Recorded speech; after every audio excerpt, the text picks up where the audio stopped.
बिस्मिल्लाहिर्रहमानिर्रहीम, अस्सलाम वालेकुम। लगता है इस हुकूमत के वज़ीरों में शर्म हया ख़त्म ही हो गई है। एक तो कल से लेकर अब तक जिस तरह मिनी बजट पास होने के बाद ऊपर से लेकर नीचे तक ये मिनी बजट के फ़वाइद गंवा रहे हैं, मैं हैरान हूँ।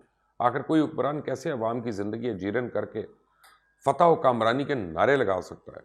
मज़ीद जानने से पहले आपने अगर अभी तक इस चैनल को सब्सक्राइब नहीं किया तो प्लीज़ कर लें, ये बेल आइकॉन को ज़रूर प्रेस करिएगा।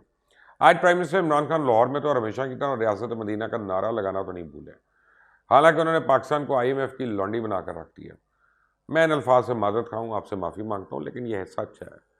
आगे बढ़ने से पहले बकौल मोहसिन बेग साहब के, इमरान खान ने अपनी हर तकरीर में मज़हब का इस्तेमाल करके इसलिए बहुत ज़्यादा शुरू कर दिया है कि जो नई PR कंपनी की खिदमत हासिल की गई हैं ये उनका मशवरा है। इसलिए इससे पहले मेरे कप्तान ने फरमाया था कि बैंकों का अमला शलवार कमीज ज़ेबतन किया करे ताकि आवाम को सहूलत हो।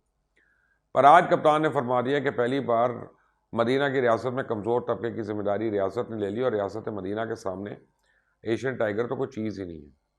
इमरान खान कहते हैं कि सेहत कार्ड जैसे इनकलाबी फैसले हर कोई नहीं कर सकता। हेल्थ कार्ड पे 10 लाख रुपए तक का इलाज किसी भी अस्पताल में करवाया जा सकता है। आज पंजाब में हर ख़ानदान को हेल्थ कार्ड की सहूलत मिलेगी। यहाँ बस मैं ये याद कर दूँ, इससे पहले वज़ीर-ए-आज़म सस्ता राशन स्कीम, एहसास प्रोग्राम, लंगर खाने, पनाह गाहें, पता नहीं किन किन चीज़ों का ऐलान कर चुके हैं। जैसे जैसे ये प्रोग्राम चल रहे हैं बिल्कुल वैसा ही ये हेल्थ प्रोग्राम भी चलने की उम्मीद है। फिर अवाम ने आजकल एक ऐसे अजाब का शिकार है जिनका इनको इल्म ही नहीं है कि नाजिल कैसे होता है। ये अजाब है फ्यूल प्राइस एडजस्टमेंट का। जैसे बिजली के बिलों पे FPA लिख कर गिरा दिया जाता है। सुना है इसका फॉर्मूला देखकर नेपरा के चेयरमैन भी सर पकड़ के बैठ गए हैं। दिसंबर के बिल्स में तो FPA ने छोटे बड़ों सबको सर कढ़ाई में डाल दिए हैं। जिस बिल का बिल 186 रुपये आया है उस पर 3,500 रुपये FPA की मद में लगे हुए हैं। ये सीधी सादी नौसरबाजी है जिसका बिजली के सारे शिकार हो रहे हैं, लेकिन कोई फरियाद सुनने को तैयार नहीं है। ये सीधा साधा डाका इसलिए है कि आम सारिफ जो अपनी रीडिंग तो बिजली के मीटर पर देख सकता है, मगर ये FPA किस हिसाब से लग रहा है इस बारे में उसको रत्ती भर भी समझ नहीं आ रही। सोशल मीडिया पे लोग दुहाई दे रहे हैं, बिल ना देने की मुहिम चला रहे हैं, प्रिंट और इलेक्ट्रॉनिक मीडिया पर खबरें अलहदा आ रही हैं, लेकिन FPA का अजाब है कि टल रही है। अरबों रुपए की ओवर बिलिंग कैसे हो रही है, कहाँ जा रही है, इसमें बिजली कंपनियों के लाइन लॉसेस किस तरह से पूरे किए जा रहे हैं और बिजली चोरी के नुकसान को किस महारत से सार्फिन के खाते में डाला जा रहा है, कोई हुकूमती अहदेदार इस हवाले से सोचने और देखने को तैयार नहीं। उल्टा नेपरा को एक बार फिर 4 रुपये 40 पैसे बिजली मजीद महंगी करने की दरखास्त दे दी गई है। फैसला महफूज कर लिया गया।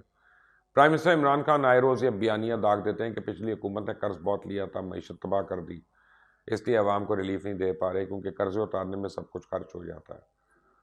तो बड़ी बुरी मईशत मिली थी, तो इससे बेहतर करना भी तो उन्हीं का काम था। उन्होंने उल्टा मईशत को सत्यानाश कर दिया।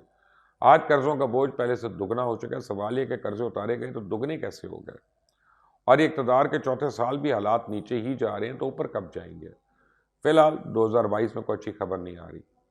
कोई मुआवजा नहीं होने वाला कि हालात बेहतर हो जाएंगे। गैस नायाब है, बिजली महंगी है, मिनी बजट में टैक्सेस का तूफान आ रहा है, महंगाई पर हुकूमत का कंट्रोल नहीं। पहली बार किसान खाद के लिए सुबह और शाम जलील ख्वार हो रहे हैं। अगली फसल पे इसके क्या असरात होंगे किसी को कोई पता नहीं।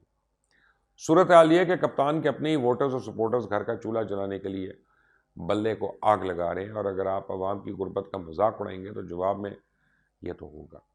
मेरे ख्याल से अगर हुकूमत गैस फराहम नहीं कर सकती तो कम से कम एहसास ईंधन प्रोग्राम के तहत गोबर के मुफ्त ओपले ही तकसीम कर दे। माजरत के साथ क्या हुकूमती अरकान असम्बली को ये सवाल नहीं पूछना चाहिए कि जब इनके लीडर मुल्क की आला तरीन अदालत के सर्टिफिकेट के साथ सादिक और अमीन भी हैं, तो अपने इक़्तिदार के चौथे बरस एक ऐसा मिनी बजट क्यों आया जिसमें IMF जैसे बनिया से सिर्फ $1 अरब लेने के लिए से अपनी आवाम की जेब पर 350 अरब रुपए से ज़्यादा का डाका डालना पड़ा और 200 अरब के लगभग तरक्याती बजट भी ख़त्म करना पड़ा।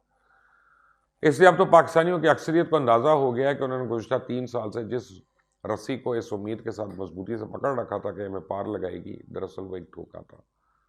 मैं तो किसी को नए साल की मुबारकबाद भी नहीं देना चाहता कि इस नए साल में भी अवाम को इस नाकामी हुकूमत को बर्दाश्त करना पड़ेगा, इसके साथ गुजारा करना होगा, क्योंकि नए साल से चंद रोज़ पहले मिनी बजट देना हुकूमत की जानिब से ही अवाम को तोहफा दिया गया।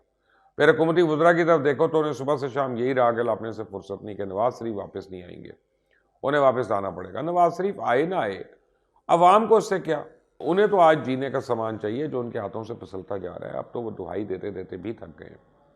वैसे मैं ये बता दूं कि कभी इम्कान है कि नवाज शरीफ 23 مارچ کے قریب آئیں جب لانگ مارچ اپنے عروج پہ ہوگا۔ مولانا کی قیادت میں پی ڈی ایم کپتان کی حکومت کے دور و دوبار ہلانے کے لیے ڈی چوک میں ہوگی۔ وزیر داخلہ شیخ رشید نے کہا ہے نواز شریف وطن آپ واپس آنا چاہتے ہیں تو ان کو اپنی جیب سے ٹکٹ دوں گا، جبکہ پرائم منسٹر عمران خان کے معاون خصوصی شہباز گل کا کہنا ہے کہ نواز شریف برطانیہ سے بے دخل ہو کر جو ہی پاکستان پہنچیں گے سیدھا جیل جائیں گے۔ ان کا تو یہ بھی کہنا ہے کہ ڈیل کے منجن بیچنے کی کوشش کی جا رہی ہے، جبکہ نون لیگ کی اسٹیبلشمنٹ سے کوئی ڈیل نہیں ہوئی۔ اس سے پہلے وزیر داخلہ کہہ چکے ہیں کہ ہمارے اسٹیبلشمنٹ کے ساتھ تعلقات اچھے ہیں، ہمارے سر سے ابھی ہاتھ اٹھا نہیں ہے۔ حقیقت یہ ہے کہ عمران خان نے قوم کو نعرہ دیا گھبرانا نہیں، مگر عمران خان کی اپنی قیادت نواز شریف کی واپسی سے گھبرائی ہے۔ حالانکہ ڈیل کی باتیں بذات خود ووٹ کو عزت دو کے نعرے کی نفی ہے۔ اگر ڈیل ہوئی ہے نواز شریف واپس آ رہے ہیں تو تحریک انصاف کو گھبرانے کی ضرورت نہیں۔ میرے حساب سے پنچوں کی نقل مکانی کا وقت آ چکا ہے۔ کپتان کے غصے سے تو یہی محسوس ہوتا ہے کہ انہیں نئے انتخابات کی حکمت عملی اور بیانیہ تیار کرنا پڑ رہا ہے، اور کسی وقت بھی وہ کوئی بڑا دھماکہ کر سکتے ہیں۔ وہ دھماکہ ہو سکتا ہے اسمبلیز ختم ہونے کا ہو سکتا ہے استعفوں کا ہو سکتا ہے سندھ میں گورنر راج کا ہو۔ اب یہ نہیں پتا، روز روز اس حکومت کی ترجیحات بدل رہی ہیں، کیا کرتے ہیں اللہ تعالیٰ ہی بہتر جانتا ہے۔ اللہ کرے جو بھی ہو وہ اس ملک کے لیے بہتر ہو۔ انٹل دی نیکسٹ ٹائم، اللہ حافظ۔